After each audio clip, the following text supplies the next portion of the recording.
나훔서 3장 말씀입니다. 이제 나훔서의 마지막 장 말씀인데요. 나훔서는 선지자 나훔에게 하나님께서 주신 말씀인데 그 내용은 당시에 가장 강대국인 아수르가 하나님의 심판을 받을 것이다 하는 그런 내용이죠. 그래서 이미 앞서서 1장, 2장에서 이제 그런 내용들이 있었는데 이 1장에서는 이제 니누에, 아수르의 수도 니누에의 멸망이 곧 남유다의 해방이다. 이제 그런 말씀이었고, 또 2장에서는 그 아수르의 멸망이 얼마나 심한 것인지, 그 황폐함이 얼마나 심한 것인지 하는 그런 말씀이었습니다.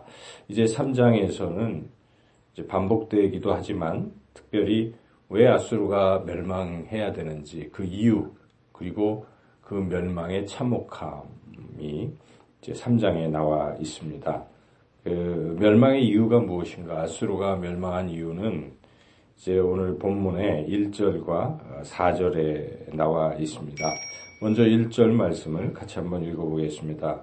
화 있을진저 피의 성이여 그 안에는 거짓이 가득하고 포악이 가득하며 탈취가 떠나지 아니하는도다. 네, 이 거짓에 대해서는 4절에 또 나와 있기 때문에 핵심은 포악이죠. 폭력, 포악, 잔인함.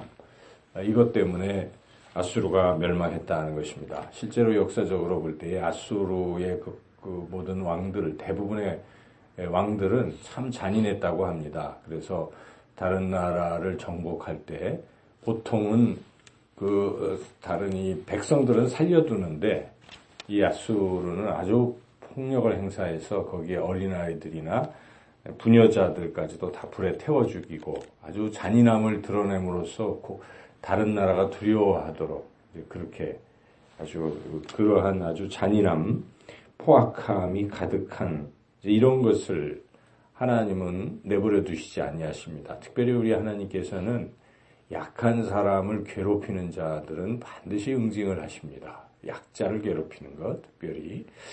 그래서 오늘 이 심판의 내용에 보더라도 보통은 하나님께서 다른 나라를 통해서 이렇게 심판을 하시고 하는 것인데, 표현상 하나님이 직접 친히 개입하셨다는 것을 나타내고 있는데, 그 이유가 이런 약자를 괴롭히기 때문에, 아수르가 아주 약자들을 괴롭혔기 때문에 그렇다는 것이죠. 예를 들면 여기에 이제 5절부터 7절을 보면은 이 나라는 표현이 있습니다. 이 나라는 것은 하나님이십니다. 그리고 너는 아수르죠. 그래서 여기에 예를 들면 6절을 한번 읽어볼까요? 내가 또 가증하고 더러운 것들을 네 위에 던져 능욕하여 너를 구경거리가 되게 하리니. 예, 이렇게 내가 하나님께서 친히 응징하시게 하신다. 이제 이런 말씀이죠. 그래서 우리가 이 죄악 중에 큰 죄악은 힘없는 사람들을 괴롭히는 죄악입니다. 구약 말씀에 면면이 흐르는 것이 무엇입니까? 고아와 나그네를 압제하지 말라. 고아와 나그네는 가장 약자층입니다.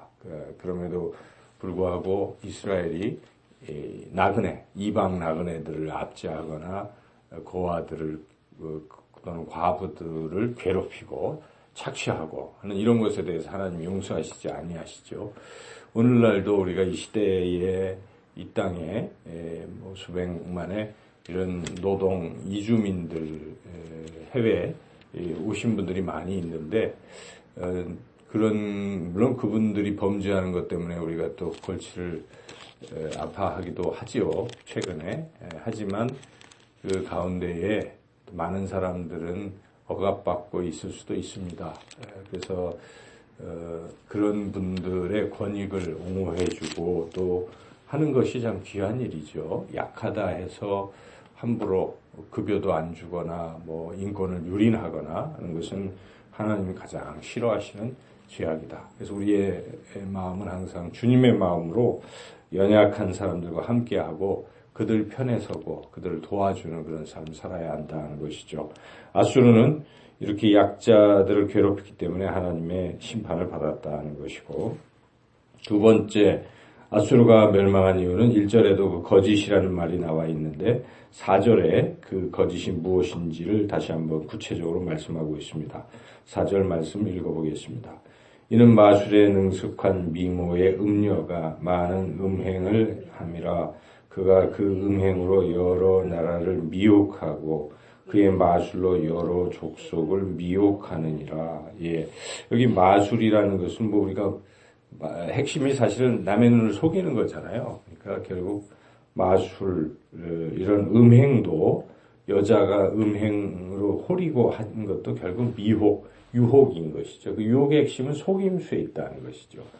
이와 같이 아수르가 다른 나라를 자꾸 속이는 어떤 잘못, 이것 때문에 심판을 받는다는 것인데, 아수르가 속인다는 게 무엇이냐면, 아수르는 동맹을 맺습니다. 어떤 나라와 동맹을 맺어서 다른 나라를 이렇게 공격한 후에 동맹을 맺은 나라를 다시 공격을 해서 그 나라도 멸망시키는. 그러니까 동맹을 맺을 때는 아주 달콤한 말을 하겠죠. 당신들은 이제 우리 같은 편이고 하는데 일단 이기고 나면 그 나라를 또 진멸하는 이런 속임수죠.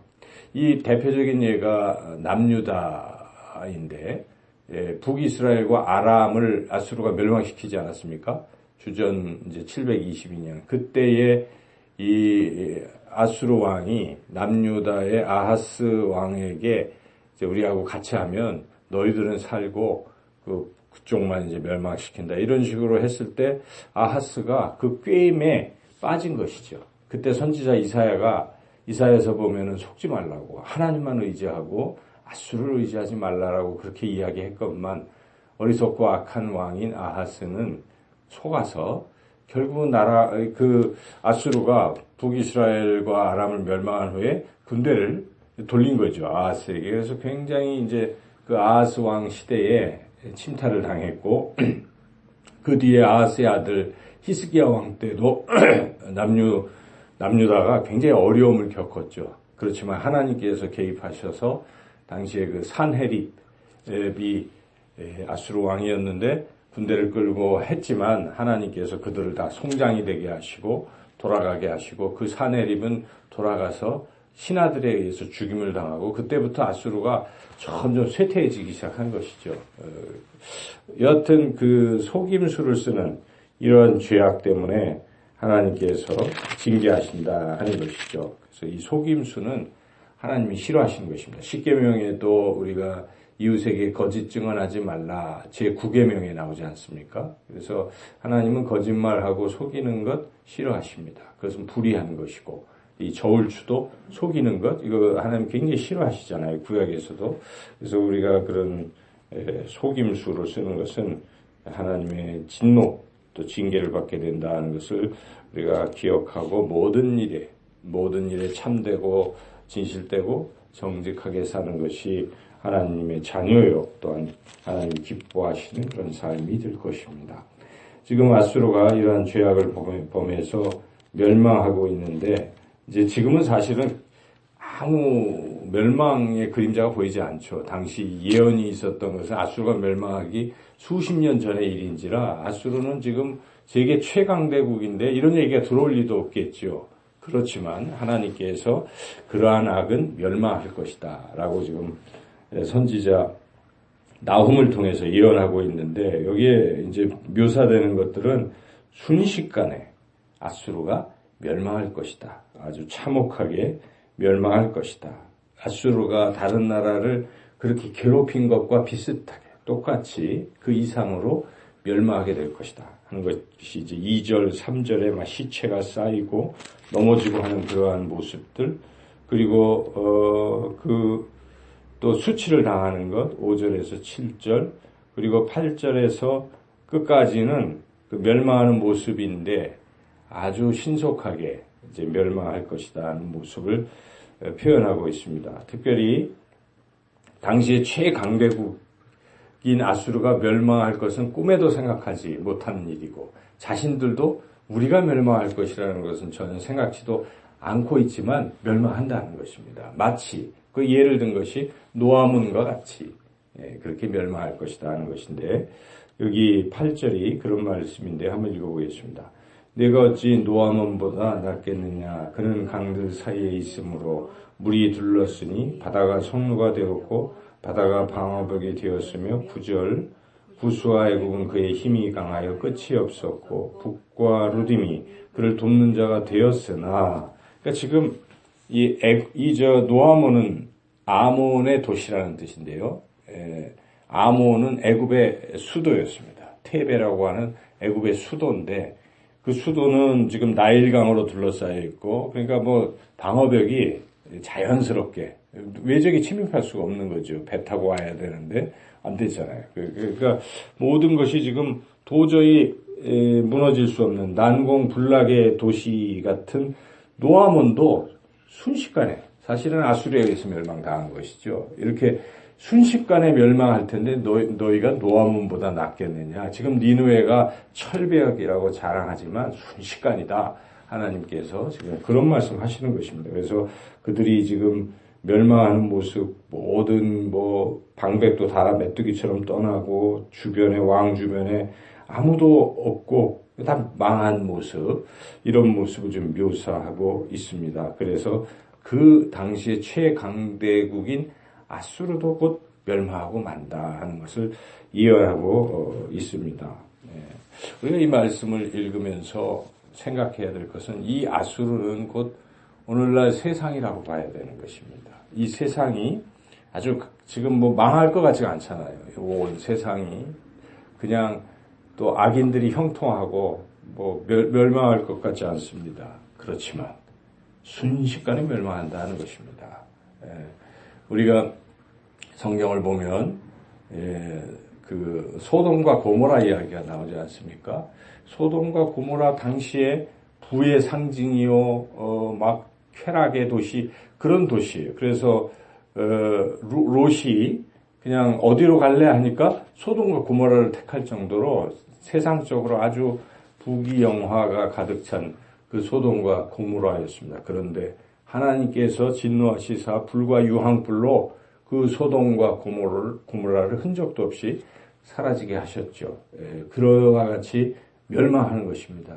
또 노아 홍수 당시에 세상 사람들이 멸망할 것이라고 누가 생각하겠습니까? 다 흥청망청. 그런데 순식간에 홍수로 온 세상이 물로 덮여서 다 멸망하고 말았다는 사실입니다. 세상이 천년 만년 계속 될 것 같아도 순식간에 멸망할 수 있다. 세상뿐만 아니라 우리가 이 세상 속에 묻어서 세상에 발을 딛고 세속적인 삶을 살고 있을 때 그게 순식간에 망할 수 있다 하는 것을 우리는 유념해야 한다는 것입니다. 그러므로 우리는 그런 세속의 자리, 부패의 자리, 악의 자리에서 신속히 나와야 산다 하는 것입니다. 소돔과 고모라에서 롯은 그래도 하나님께서 보내신 천사들의 말을 듣고 나와서 살았습니다. 롯은 두 딸과 함께 살았습니다. 그러나 롯의 아내를 생각해 보십시오. 어떠했습니까? 롯의 아내는 그 미련이 있어가지고 자꾸 뒤를 돌아보다가 결국 소금기둥이 되었다라고 성경은 그렇게 우리에게 증거하고 있습니다. 우리가 세상에 미련을 자꾸 두면 결국 세상과 더불어 멸망하고 만다는 것입니다. 물론 사람들은 좋아합니다. 더 쾌락, 더 많은 것, 더 누리고 즐거워하고 흥청망청 방탕해. 오늘도 금요일입니다. 어디선가 또 이 금요 저녁에 불야성을 이룰 것입니다. 제가 이렇게 오면서 그런 생각을 했어요. 이 교회 밑에 지금 이런 그죠? 노래방이 있고 근데 불이 막혀 있고 저기에 누가 들어갈까 하는 생각이 자꾸 들어요. 교회에는 잘 오지는 않는데 혹시 저런 곳에는 사람들이 저렇게 많이 갈까 하는 생각을 하면서 이게 안 되는 것이에요. 우리가 그런 것이 좋아 보이고 달콤해 보일지라도 그런 자리를 박차고 나와야 돼요. 오늘 특별히 이 금요일날 우리 사랑하는 교우들이 그 자리로 가지 않았으면 좋겠어요. 술의 자리, 방탕의 자리로 가는 것이 아니라 주님의 전으로 나와야 사는 것입니다. 이때가 구원의 때입니다. 우리가 세속의 자리를 박차고 주님 전으로 나올 때 그것이 생명의 길이요 또 사는 길이다 하는 것을 우리가 깊이 깨달아야 할 것입니다. 노아 방주 속으로 들어간 노아 가족들은 살았습니다. 다른 사람들은 다 홍수에 죽었지만 그래서 우리가 주님 앞으로 나오는 것이 살 길이다. 오늘 이 말씀을 통해서 그 강대국 아수르도 순식간에 멸망하는 모습을 보면서 세상에 너무 미련 갖지 마시고 우리가 오직 주님 품으로 나오시기를, 그래서 영원한 안식을 누리고 영원한 하나님 나라에서 살아가는 하나님의 백성이 되시기를 주님의 이름으로 축원합니다.